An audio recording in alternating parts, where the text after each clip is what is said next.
Have you ever been on a weight loss journey and it just seems impossible, insufferable, pretty miserable because you're like, how am I going to eat less? Like, that sounds terrible, having to count calories, cut calories, and eat like a rabbit. Well, worry no more. In this video, I'm going to give you some practical and simple ways that you can reduce your calories. Let's get into it. Cerebral flow in my head I go. Try reach me now, but my cell line slow. I keep it low, it's like where'd I go. Try teach me how, but I said I know. People know me like you like hope, and I need to know premise when I show. I collect my dough, do my thing and go. Number one, take the things that you eat on a daily basis or even on a regular basis and find a lower calorie alternative. So here's what I mean by this. Prime example, some time ago I had switched to Fairlife milk. If you ever seen that brand, I'll put picture of it on the screen, but I switched to them because they have higher protein milk. So whereas regular milk has about 8 grams of protein, which is still good, this one has 13. And as someone who was trying to hit protein goals, I thought this was a great way to do it. So I switched, and I had began buying the whole milk one, so the one with the red label. And then over time, I switched to the low fat one. And they do the same thing. Before, I never use this milk to eat cereal or anything like that. It's usually I'm blending up a protein shake, or I would use it if I was making homemade mashed potatoes or something like that. So it's not like the taste of it really mattered because I'm mixing it with other stuff. So I was like, well, let's just switch this to the low fat version because this is a lot less calories. So if you look at them side by side, one has a higher amount of calories. So switching to that is saving me calories with every meal without any effort. I'm still having the same protein shakes. I'm still having the same whipped mashed potatoes. Like, everything that I'm eating is the same for less calories.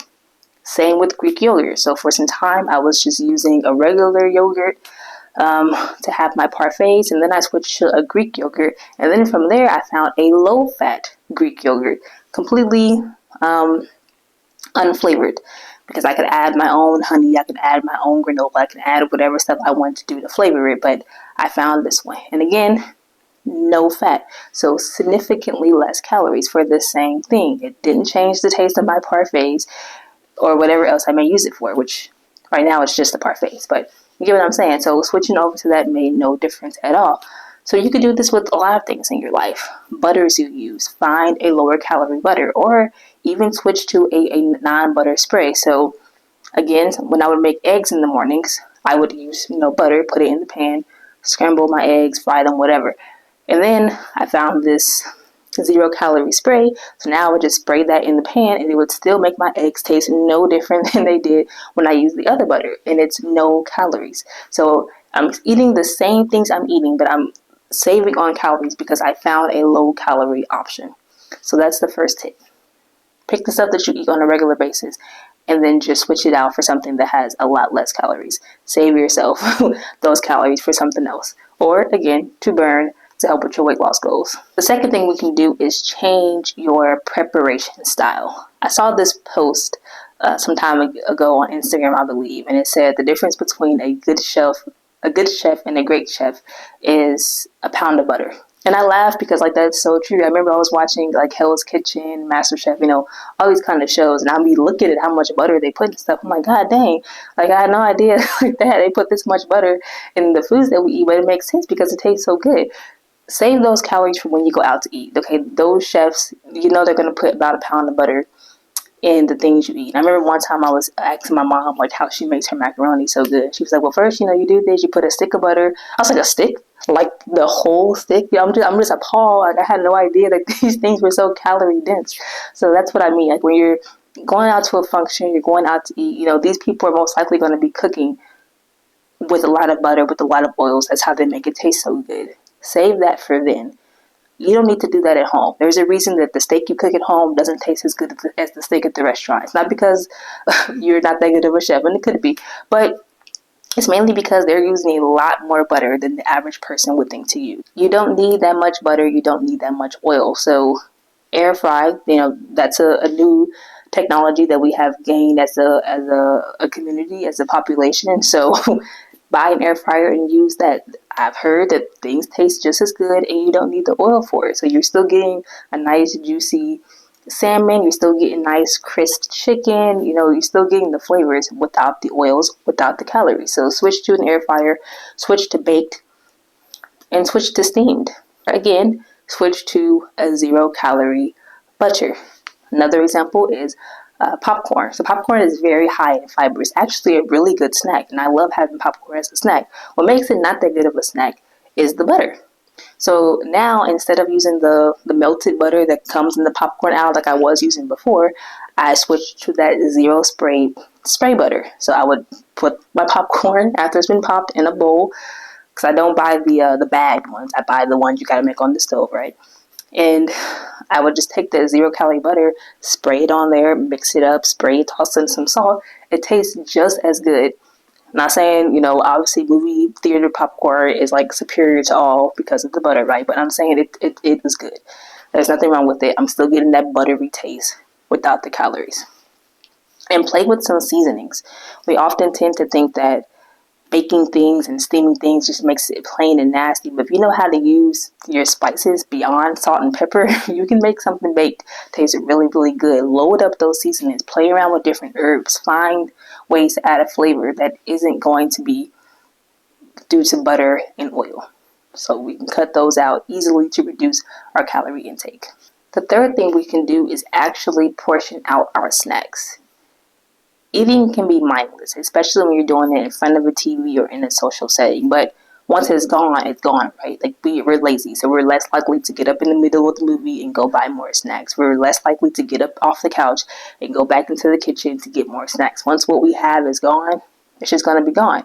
When you're at work and you packed your lunch bag, once the container of what you packed is gone, it's gone. You're not going to be tempted to keep eating. So instead of taking the whole bag of nuts to work, instead of taking the whole bag of that trail mix, instead of taking the whole bag of that dry fruit, portion out the serving size on the back. So you flip it over, it shows you how many calories. Well, that's per serving. So if something is saying it's 200 calories per serving and there's 5 servings in the bag, and then you go to work and eat the whole bag, 200 times 5 servings, 1,000 calories. So you just ate 1,000 calories because you were mindlessly eating. So instead, just go ahead and portion it out. If it says your mix of cashews is 1/4 cup, actually get your measuring spoon, scoop out 1/4 cup, put that in a container, put the lid on it, put that in your lunch bag. That's all you're eating. Just 140 calories. Save yourself the decision fatigue. How many times have you been eating something? You're just like, how much of this have I ate? I should stop eating. Like, you're it's too much going on in the mind. Just take the portion. It's okay if I eat all of this, because you've already limited that decision. You've already made that decision earlier when you packed the snacks. Now you can just eat this in peace without all that mental exhaustion, pretty much. So tip number 3 is to actually portion out your snacks per serving sizing. So that includes when you're cooking. Oatmeal on the back, it tells you what the serving size is. So actually weigh that out when you're cooking, when you're making pancakes. Don't just leave it to your own brain to be like, I think this is probably a serving. It's probably not. It's probably double, and that's causing you to eat more. Tip number 4 is water. Drink water, and preferably with every meal. Even better, right before. Water does take up a lot of space in our stomachs. And this is not a way of tricking your hunger levels and just drinking water and then starving yourself. You're still going to eat the things that you have planned out to eat that day. You're still going to eat the things that's in your lunch bag when you go to work.